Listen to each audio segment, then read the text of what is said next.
there's a shrinking group now. The group that I'm from, the Caribbean group, still does poorly. But the African group is doing so well in the same schools. Why the difference? Well, let me tell you a number that people don't like me to suggest, but it's there in the numbers. I mean, it's to do with, a lot of it's to do with family background, religion. But for example, I would give you one number in the Caribbean context. We're running numbers like 60, 70% of single parent households in that group, whereas the African group is running below 30. So Tony Sewell is wrong for like 1 million reasons, and I'm going to tell you why. So I'm Kim, I'm a writer, I'm an author, and I'm a researcher on race and inequality, and I'm going to go through everything that Tony Sewell gets wrong in his little video. So my mum's side of the family had like a typical Windrush journey to the UK. So my gran moved in 1960 as part of the Windrush generation, and we're a rural farming family. And that's what the research says as well, is that most Black people who moved from the Caribbean during that time were blue-collar workers or farmers in the Caribbean. And so when they moved to the UK, they tended to do working-class jobs. Whereas people who moved from West African countries in the 1960s to the 1990s tended to be students who came to the UK to study, and then they stayed in the UK and built families after they finished their studies. That's not to say that people who came to the UK to study didn't face discrimination and didn't face downward mobility, so they didn't get the jobs that measured up to their level of qualifications. That did happen, but obviously if your parents are doctors, for example, the chances are you're going to do better than someone whose parents were carpenters or mechanics.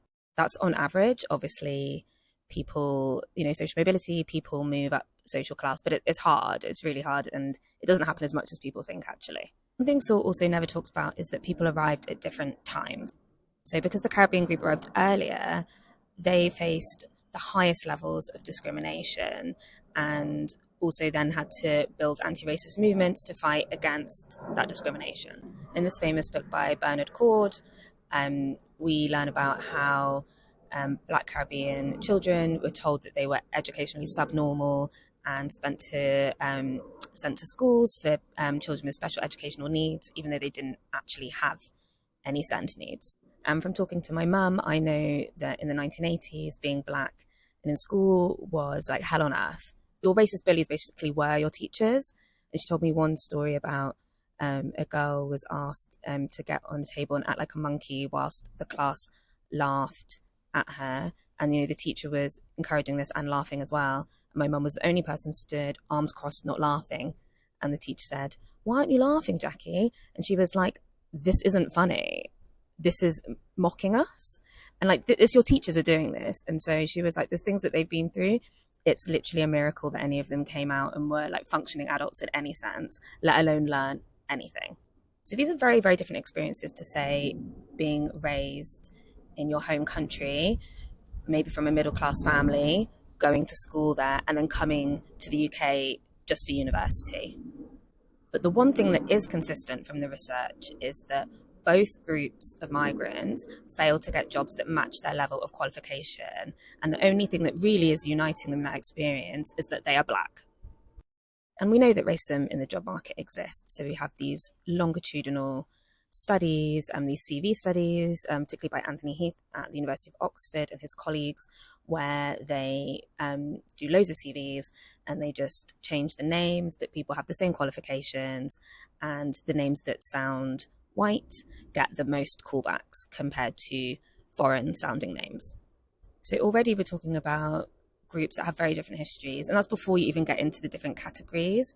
So, one category is called Black African, but you've got loads of different countries in there. You've got lots of different times of arrival, when people left their country, when they came to the UK, loads of different education levels. Some of those people were refugees, some of them moved to study, some of them moved for jobs. So we're talking about lots of different groups of people. And so we always have to be careful when we're trying to make assessment of what that means for all of us.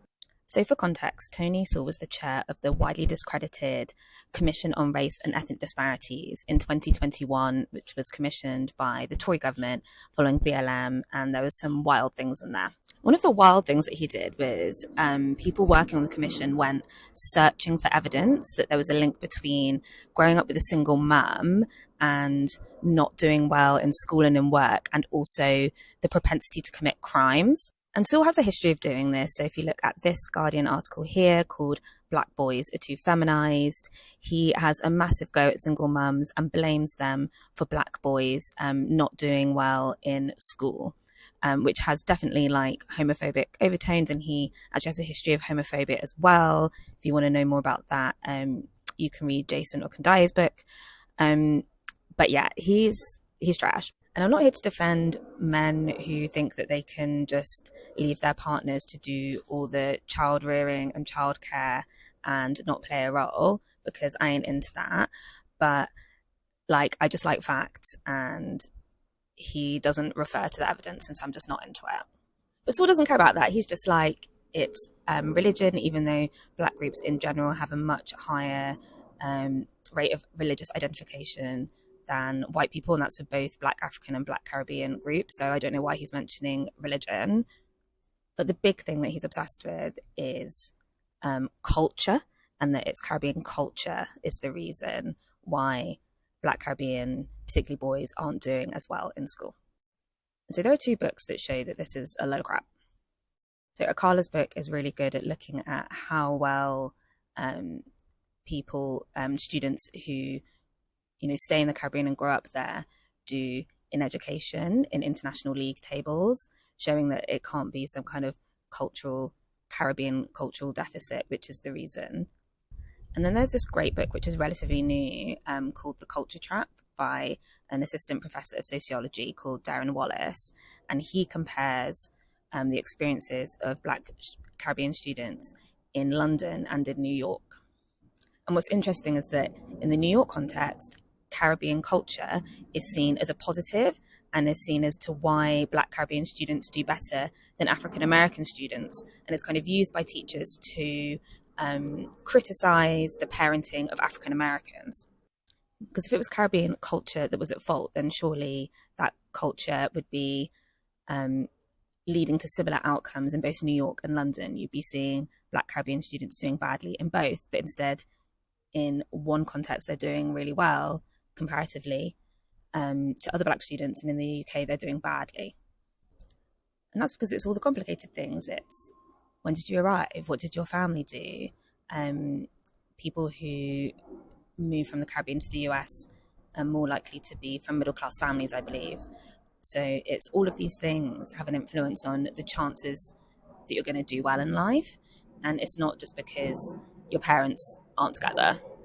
What is true is that single parents are more likely to live in poverty, and that is just because one income is obviously less than two incomes. But there's this really great book by an academic called Tracy Reynolds, which talks about black Caribbean families and how stereotypes about those families mean that a lot of single parents who are still kind of co-parent with their partners still feel like failures, even though they're doing the best that they can for their kids. But basically, what all of this conversation, because Tony Sewell's always coming up in the news saying the same crap, is that it lets the government off the hook, because really you have to invest in social infrastructure if you want children from low-income families to do well in education, and the government don't want to do that. And so it's really useful to have people like Sewell who will come on and blame individuals instead for things that are structural problems that are bigger than all of us. Anyway, the reason I know so much about this is because I write about it all in my book, and that is available in paperback on the 11th of April. You can pre-order it from the link in my bio, or from Amazon or your local bookshop. And if you like learning about race and class in the UK, like and follow for more.